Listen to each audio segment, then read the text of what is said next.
Ini handphonenya Samsung Galaxy S. Kok S sih, Sa? Ulang. Nah, di depan gua ini udah salah. Ya. Oke. Halo guys, assalamualaikum. Selamat datang kembali di channel YouTube Ricebook dan kalian masuk ke playlist Investigafone, yang mana kita akan menginvestigasi sebuah smartphone yang dulu harganya tuh mahal banget, alias mantan handphone flagship, dan sekarang udah murah banget. Salah satunya adalah Samsung Galaxy Note 20 Ultra ini, guys. Kira-kira semenarik apa handphone ini di tahun 2024? Langsung aja kita investigasi, bro.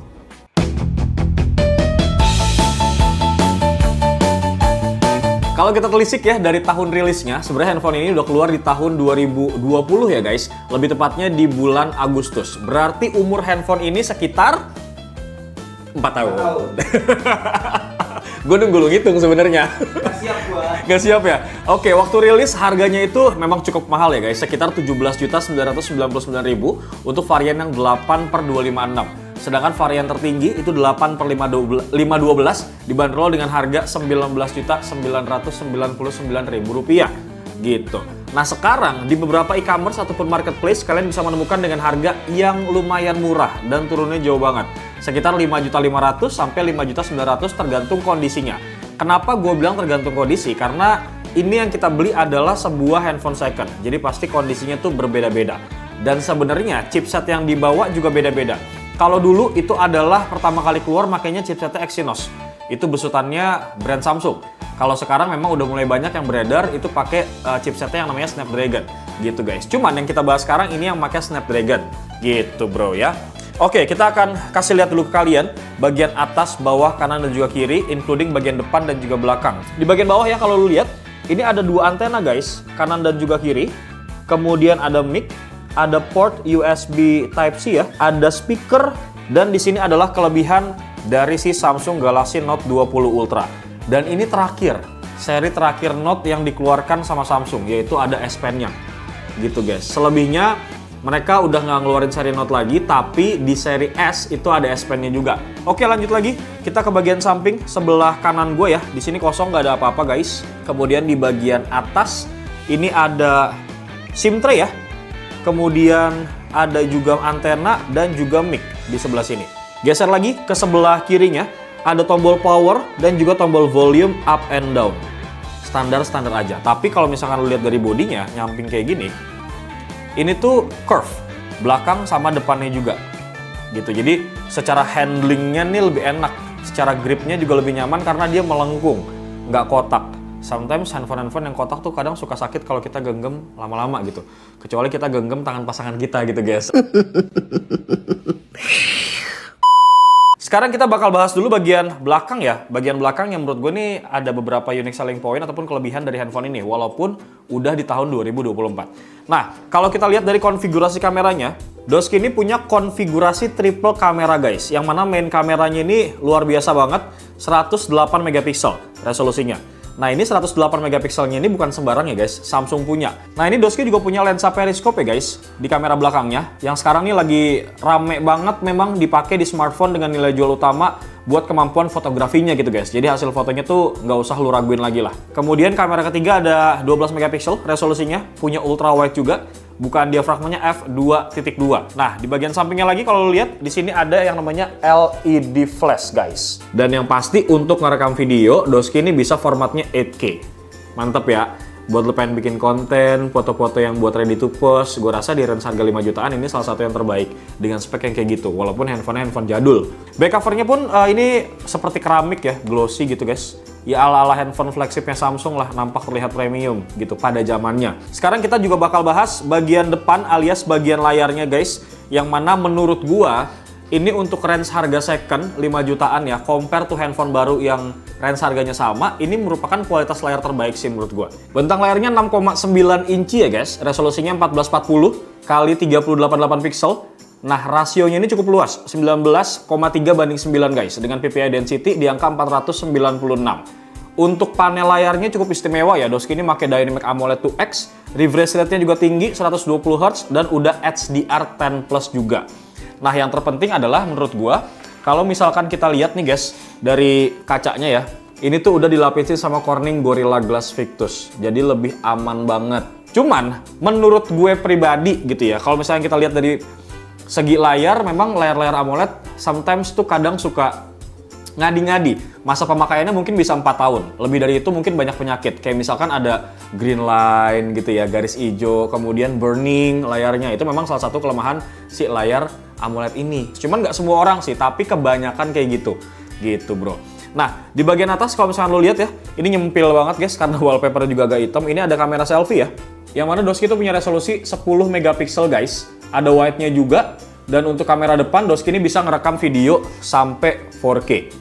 Nah, ini kita coba cek dulu ya guys. Untuk speknya seperti yang gue bilang tadi, device yang kita investigate sekarang ini yang pakai Snapdragon 865 Plus. Dengan internal storage-nya Doski ini 256, kemudian RAM-nya 8GB. Terus kalau misalnya kita lihat di bagian baterai ya, memang ini salah satu, menurut gua, salah satu kekurangan sih. Beberapa handphone flagship zaman dulu memang baterainya tuh nggak terlalu besar. Yang mana Doski ini sebenarnya ya, untuk kapasitas baterainya tuh 4500 mAh. Tapi di Antutu bacanya cuma 4365. Tapi gua make sure lagi, untuk kapasitas baterainya adalah 4500 mAh, yang mana untuk 2024 itu kita rasa kurang, apalagi ditambah fast chargingnya ini cuma 25 watt. Yaitu memang salah satu kelemahan beberapa handphone flagship Samsung gitu ya guys, karena brand-brand lain udah ada yang 100 watt, 120 watt, 67 minimal gitu ya. Ini masih 25 watt aja. Tapi guys, Doski ini udah support yang namanya wireless charging gitu bro. Jadi cukup lumayan juga ya guys ya. Nah, setelah kita cek Antutu benchmarknya juga nih guys, untuk si Samsung Galaxy Note 20 Ultra ini, Doski ini bisa menghasilkan skor yang so-so menurut gua ya. Ini dapat di angka 696.000 poin. So, bisa kita tarik kesimpulan bahwa sebenarnya handphone ini tuh nggak cocok buat lu yang memang concern untuk ngegame aja di sebuah smartphone. Tapi kalau misalkan lu suka yang multitasking, kerja, kemudian desain-desain tipis, pakai S Pen dan segala macam, mungkin ini masih cocok. Tapi kalau untuk game yang bener-bener lu pakai banget setiap hari, gue rasa ya agak kurang cocok sebenarnya. Kecuali buat lu content creator gitu ya, buat foto, video dan segala macam bikin konten, ini masih cukup oke guys. Gitu. Oke, sekarang gue bakal coba cek untuk beberapa fitur-fitur ya, fitur-fitur kamera. Ini kan salah satu unique selling point-nya kamera juga nih guys. Gue bakal coba cek kira-kira di dalam kamera Samsung Galaxy Note 20 Ultra ini fiturnya ada apa aja. Nah, ini kita cek ada mode portrait ya, seperti biasa guys yang bisa kalian pakai. Jadi foto ala-ala bokeh bisa 1 kali, 2 kali juga bisa guys. Kemudian ini bokehnya juga bisa kalian atur ya efeknya. Mau blurnya lebih strong atau lebih strength atau enggak. Terus kemudian kita geser lagi ke bagian foto. Nah, di sini juga ada yang spesial ya guys. Ada 0,5 juga nih buat wide, 1 sama 5. Nah, untuk ngezoomnya, lu lihat ya, dia tuh bisa sampai 50 kali guys. Ini kalau misalkan lu pengen ngambil foto dari jauh, better lu pakai tripod supaya hasilnya tuh lebih stabil gitu.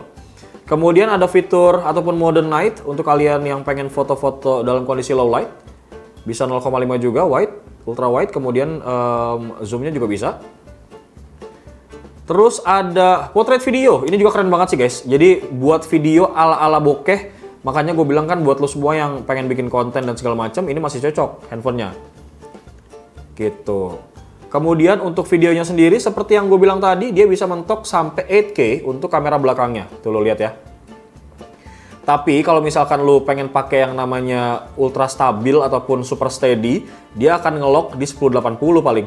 Tuh. Ya. Tinggal lo pilih aja lah. Nah, di More ini pun ada beberapa mode ataupun fitur yang bisa lo pakai. Seperti Expert RAW juga bisa Doski, kemudian mode Pro. Ada Pro Video juga guys. Ada Food, buat lo yang pengen jadi food vlogger ya kan. Foto-foto bisa pakai mode ini. Panorama, ada Slow Motion, ada Super Slow Motion, kemudian Hyperlapse. Dual recording nih buat ngevlog ya. Sama single take. Sebenarnya secara fitur kamera ini cukup lengkap banget ya guys. Namanya juga mantan handphone flagship gitu. Dari kamera guys, kita bakal coba buka settingan beberapa game kali ya. Oke, ini gue PUBG aja kali ya, ngecek apa namanya tuh settingan-settingan gamenya guys.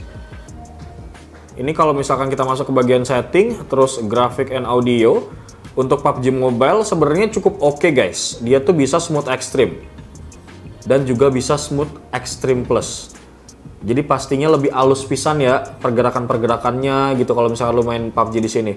Balance-nya bisa mentok di ekstrim juga, HD-nya dia mentok di ekstrim, HDR-nya di ekstrim juga, Ultra HDR di Ultra, Extreme HDR belum. Memang belum bisa kebuka. Gitu ya. Tapi ini keren banget sih guys untuk ukuran sebuah handphone 5 jutaan ya second ya. Kalau lu bandingin sama handphone mid-range sekarang, untuk settingan game kayak gini sih udah oke banget menurut gua. Kurang lebih seperti itu guys, investigasi kita tentang si Samsung Galaxy Note 20 Ultra ini. Sebenarnya sih decision tergantung kalian gitu. Lu tetap mau beli handphone yang mid-range dengan harga 5 jutaan atau lu mau ngerasain handphone flagship yang sekarang memang harganya udah turun jauh. Salah satunya adalah Samsung Galaxy Note 20 Ultra ini. Sebenarnya sawang sinawang gitu guys, karena handphone ini juga sebenarnya udah nggak dapat updatean software dan beberapa kekurangan-kekurangan tadi juga udah gue sebutin. Plus kalau misalkan lu memang orang yang tetap pengen beli, ya mungkin lu salah satu orang yang tergolong suka multitasking, bikin video dan segala macam, itu mungkin bisa jadi lu bisa ngetakis handphone ini gitu guys. Tapi seperti yang gue bilang tadi, kalau misalkan lu orang yang suka main game dan segala macam, terus lu ngebeli handphone ini, gue rasa kurang cocok gitu guys. Bagaimana menurut kalian? Apakah lu semua ada yang masih menggunakan Samsung Galaxy Note 20 Ultra ini? Langsung aja sharing pengalaman kalian di kolom komentar supaya orang yang pengen ngebeli secondnya juga makin yakin. Atau misalkan lu pengen ada keluhan-keluhan juga silahkan tentang Samsung Galaxy Note 20 Ultra, tulis aja di komen. Bye, pamit guys. Assalamualaikum.